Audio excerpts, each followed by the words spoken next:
Voilà, et pour l'heure, j'ai l'immense plaisir d'accueillir en studio deux des grands protagonistes du spectacle Le Chat du Rabbin, un spectacle musical avec orchestre, au moins 10 musiciens sur scène pour nous en parler ce matin.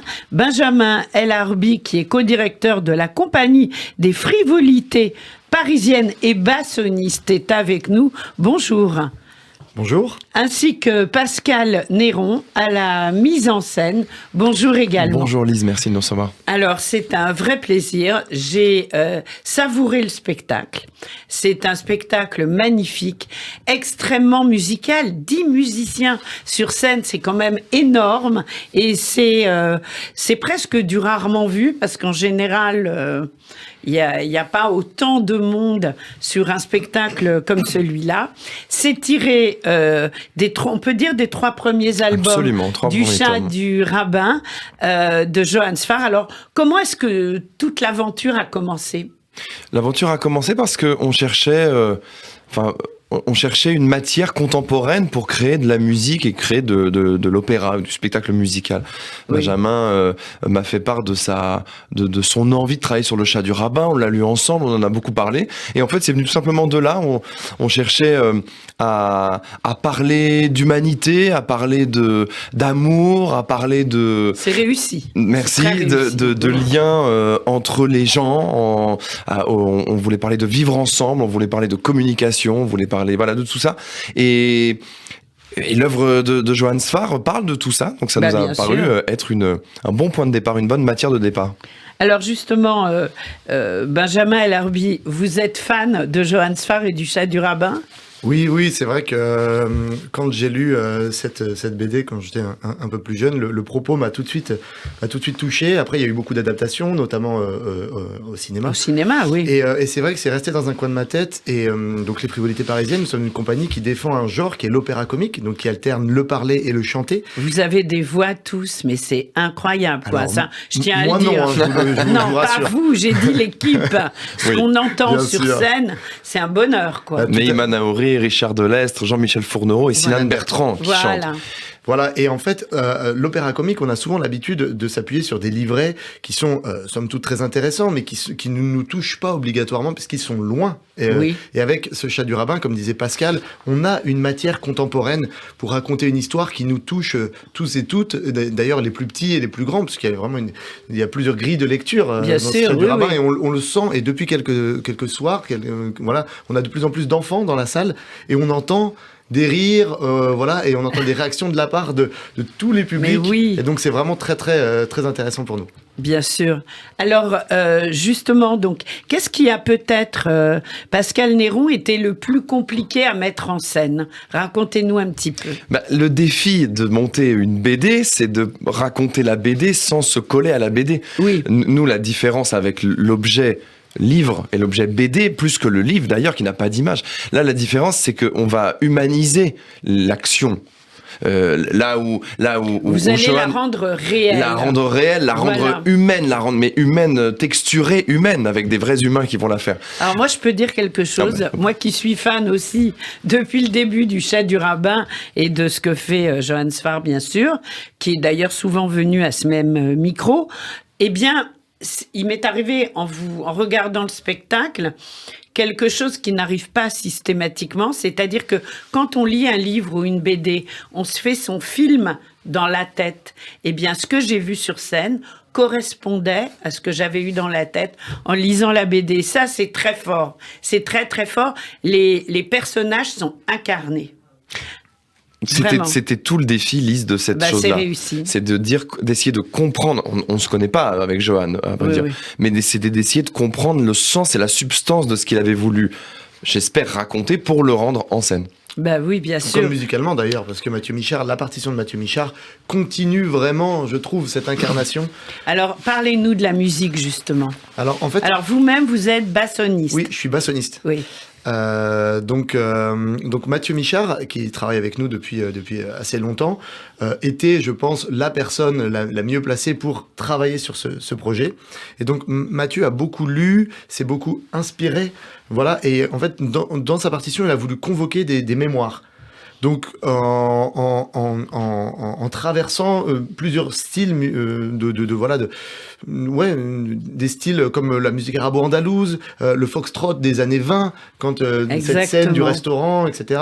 De la musique classique, on va pendant la scène de la dictée, on a cette espèce de style mozartien un petit peu. Voilà. Donc, il a vraiment travaillé la partition comme ça, et je trouve qu'il y a tout ça est très fluide. Voilà, une vraie fraîcheur et une vraie justesse qui sert tout à fait le propos de la BD et qui continue le travail de Pascal en mise en scène. Et alors la musique arabo-andalouse, il l'a lui-même écrite, c'est original, c'est pas une reprise. Pas du tout, c'est original. Après, il a aussi travaillé avec des musiciens. C'est complètement dans le tempo, hein. Oui, voilà, mais il a essayé de pas caricaturer. C'était ça vraiment le défi. Je pense que c'était le plus grand défi. Et je trouve, après voilà, c'est normal. Je suis aussi dans l'orchestre, mais je trouve qu'il a réussi quelque chose de très fort avec cette partition. On l'entend là en fond sonore, la musique. On écoute quelques instants.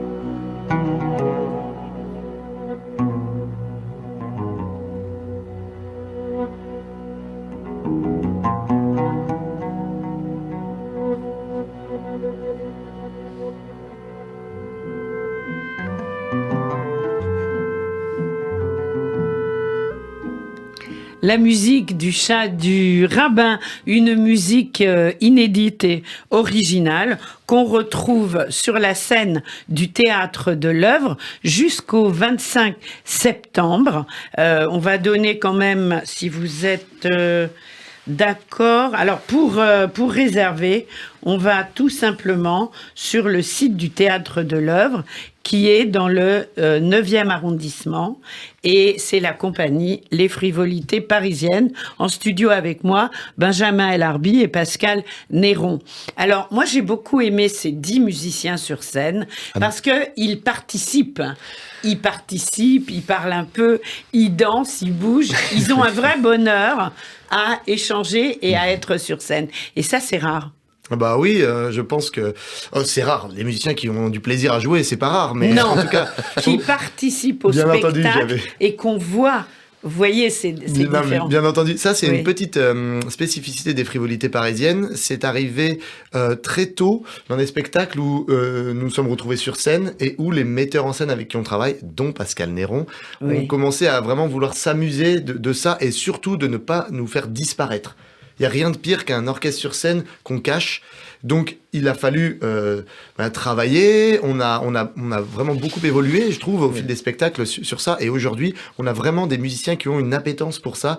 Et ils sont heureux de défendre le spectacle, d'être sur scène, de l'incarner là aussi, parce que c'est très important. Et c'est vrai que chaque jour, on a une note du metteur en scène vraiment sur la vie de l'orchestre au plateau. Et c'est très intéressant. Hein, voilà. Ils sont très concernés. Bien sûr. Et c'est vrai que je crois que c'est vous qu'on voit arriver en premier.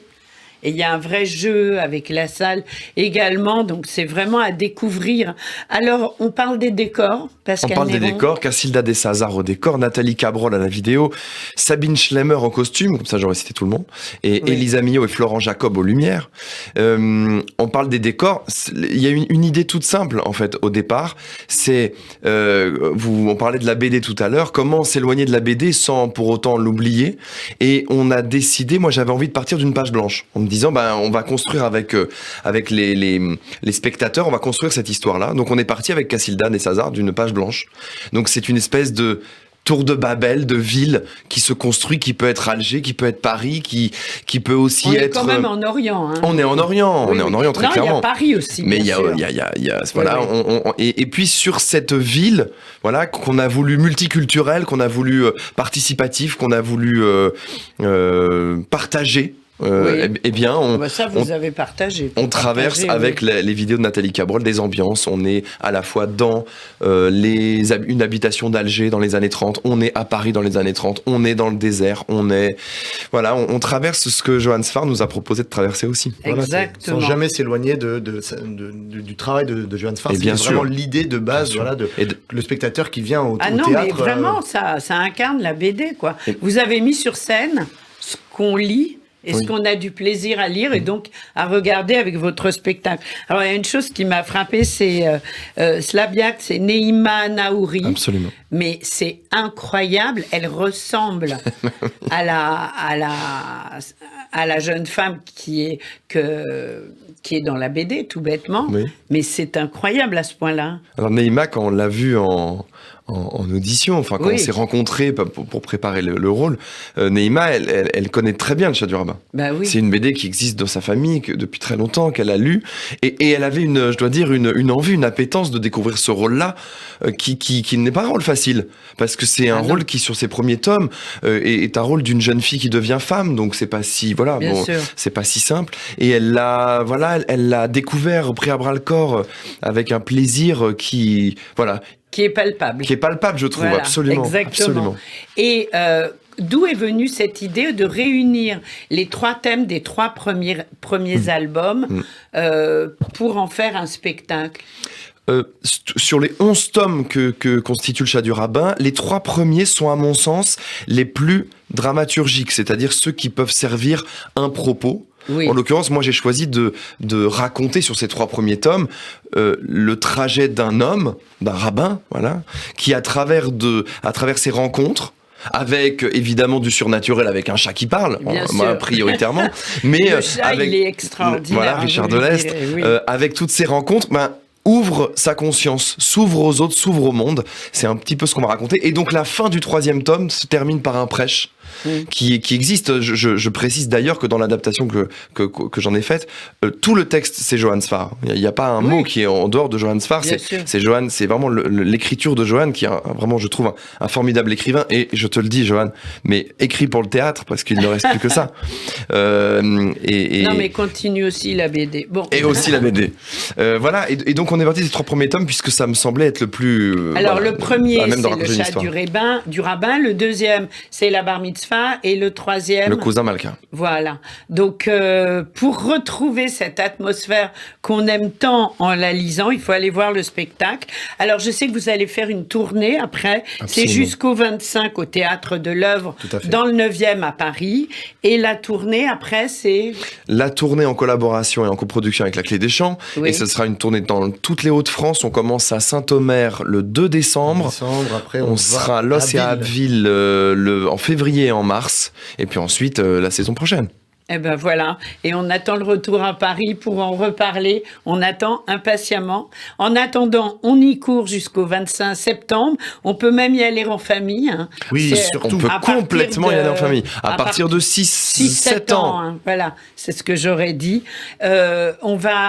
Ça passe très vite, on va se quitter sur une des musiques de la pièce. En tous les cas, merci beaucoup à tous les deux d'avoir été avec nous, Benjamin El-Arbi et Pascal Néron, et quand vous le souhaitez, sur Radio J, bien sûr. Merci beaucoup. Au revoir, merci. Un regard aussi bleu